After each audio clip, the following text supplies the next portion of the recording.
green electricity বা electrical post ট্ৰেন্সফৰ্মাৰৰ সৃষ্টি কৰিব লগা আছে মাজত সেইবিলাকত ব্লক হৈ আছে কাম চলি আছে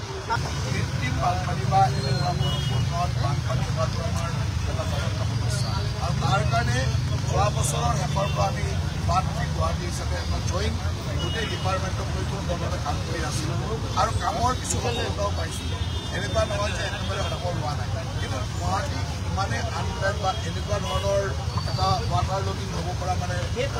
চৰিয়াৰ দৰে লগা কিছুমান আছে য'ত পানীটো ওলাই দিবৰ কাৰণে তাত ৱাটাৰ মানে পাম্প লগাব লাগে বিভিন্ন ব্যৱস্থা ল'ব লাগে আৰু গুৱাহাটীত আটাইতকৈ ডাঙৰ সমস্যাটো হৈছে হঠাৎ যদি ডাঙৰ বৰষুণ হয় মেঘালয়ৰ পাহাৰৰ পৰা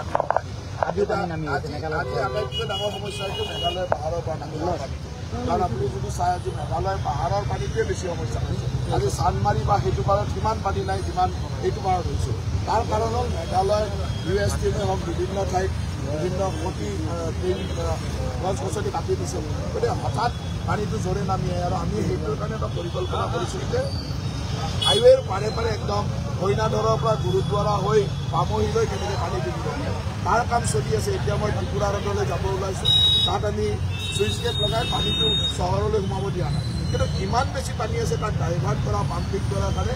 পুৰা চেষ্টা চলি আছে আৰু আমি যিমান কম সময়ত এই পানীটো ওলাই দিব পাৰোঁ সেই মানুহখিনি সকাহ দিব পাৰোঁ কিন্তু আজি যিটো এতিয়া